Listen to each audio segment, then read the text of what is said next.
Shalom, selamat pagi jemaat dikasih Tuhan. Bagaimana kabarnya? Semua sehat ya?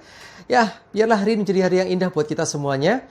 Dan sebelum kita lanjutkan aktivitas kita, mari kita akan sejenak merenungkan firman Tuhan. Ya, mari kita sama-sama akan berdoa terlebih dahulu. Bapa di surga, terima kasih. Kami bersyukur hari-hari kami adalah hari-hari yang indah bersama denganmu. Kami percaya hari ini pun Kau menyertai kami. Dan kami bersyukur untuk kasih setiamu yang luar biasa. Pagi ini dengan penuh kerinduan dan haus dan lapar akan kebenaran, kami mau merenungkan firman-Mu ya Tuhan. Urapi kami semuanya, sehingga kami bisa menangkap pesan-Mu bagi hidup kami. Dan kami bisa lakukan firman-Mu di dalam kehidupan kami sehari-hari. Terima kasih Tuhan, dalam nama Tuhan Yesus kami bersyukur dan berdoa. Amin. Mari jemaat yang dikasih Tuhan, kita akan buka Alkitab kita dari kitab Matius pasal yang kelima ayat yang ke-13. Saya bacakan, kamu adalah garam dunia. Jika garam itu menjadi tawar, dengan apakah ia diasinkan? Tidak ada lagi gunanya selain dibuang dan diinjak orang. Saudara dikasih Tuhan, saudara dan saya digambarkan oleh Tuhan sebagai garam. Saudara mesti tahu ada begitu banyak fungsi garam. Salah satunya saja yang kita akan bahas, yaitu apa? Memberi rasa. Garam itu asin, tetapi garam itu bisa membuat masakan menjadi gurih. Ya, jadi dengan fungsi garam seperti itu, artinya garam sangat dibutuhkan oleh manusia.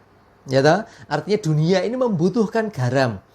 Ya, dalam setiap masakan, mau masak manis, mau masak apa saja, ada paling tidak sedikit garam ditambahkan supaya memberi kemantepan rasa. Ya.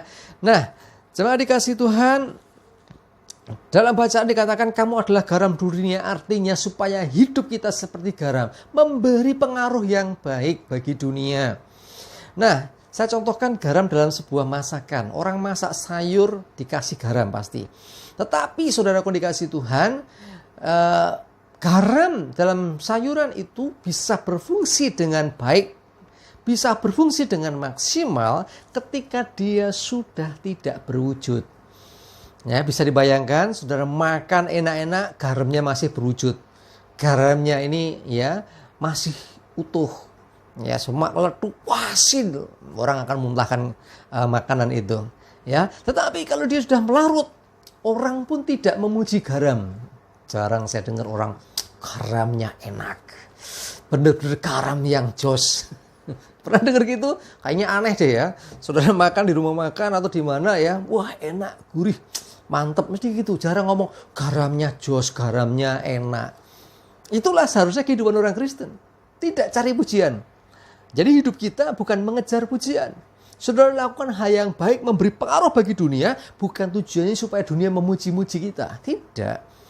Ya, supaya justru dunia memuliakan Tuhan. Bahkan Alkitab mengatakan, biarlah perbuatan baikmu dilihat orang supaya mereka memuliakan Bapamu yang di surga.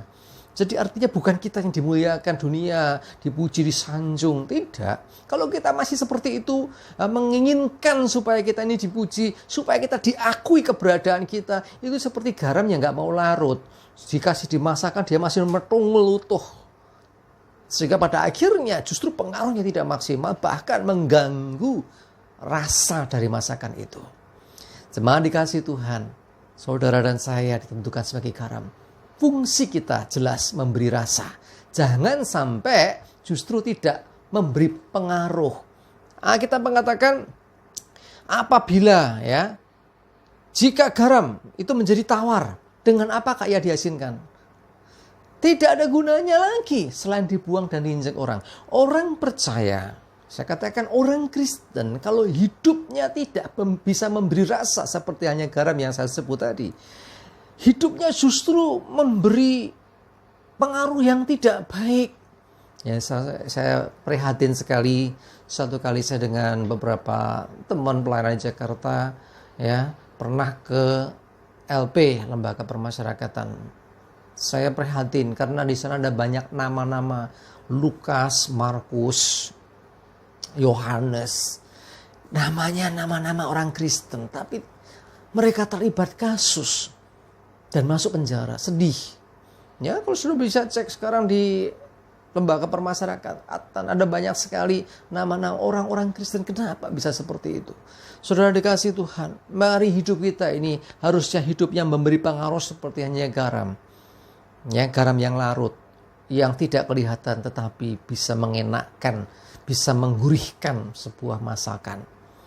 Nah, kalau sudah nggak berguna, kalau sudah tidak asin lagi, artinya garam itu tidak berguna.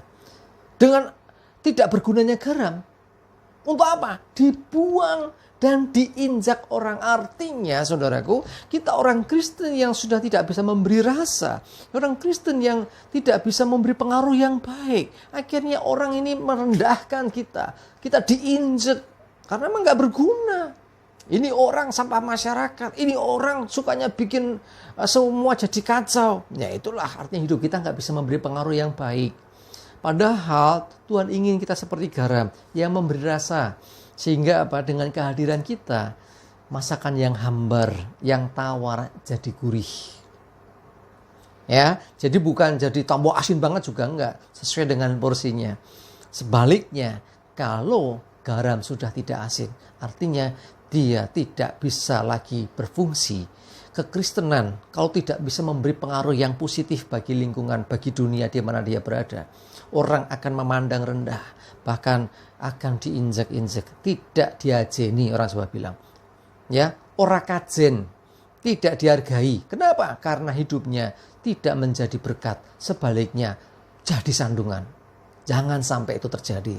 Mari, seperti yang dikatakan firman Tuhan, jadilah garam dimanapun kita berada, memberi rasa, mengenakkan, ya, sehingga hidup kita dibutuhkan oleh dunia, hidup kita disukai banyak orang, dan kembalikan segala kemuliaan bagi nama Tuhan. Amin. Kita berdoa. Bapa di surga, terima kasih Engkau mengajarkan kami bagaimana kami harus memberi dampak supaya hidup kami memberi pengaruh bagi dunia. Engkau mengajarkan supaya kami bisa mempengaruhi yang positif, hal yang baik bisa kami berikan pengaruh yang baik bagi dunia. Tuhan tolong kami untuk kami bisa mengerjakan ini. Kami berdoa juga Tuhan supaya senantiasa sembunyikan kami di belakang salib Tuhan. Sehingga ketika kami melakukan hal yang baik, memberi pengaruh yang baik, nama Tuhan yang dipermuliakan. Terima kasih, kami bersyukur, kami serahkan hidup kami, Tuhan pimpin dan sertai. Hari ini Tuhan sertai aktivitas kami. Darah-Mu tutup bungkus kami semua, jauhkan celaka mara bahaya, jauhkan virus corona, jauhkan segala yang dari si jahat. Damai sejahtera, sukacita, dan berkat-berkat Tuhan menyertai hidup kami. Hari ini menjadi hari yang luar biasa, penuh dengan berkat, damai sejahtera, dan penyertaan-Mu nyata atas hidup kami. Terima kasih, dalam nama Tuhan Yesus kami berdoa dan bersyukur. Amin. Mari jemaat dikasih Tuhan, jadilah garam bagi dunia, memberi rasa, memberikan kebaikan bagi dunia, dan kembalikan kemuliaan bagi nama Tuhan. Semangat terus, Tuhan Yesus memberkati. Amin.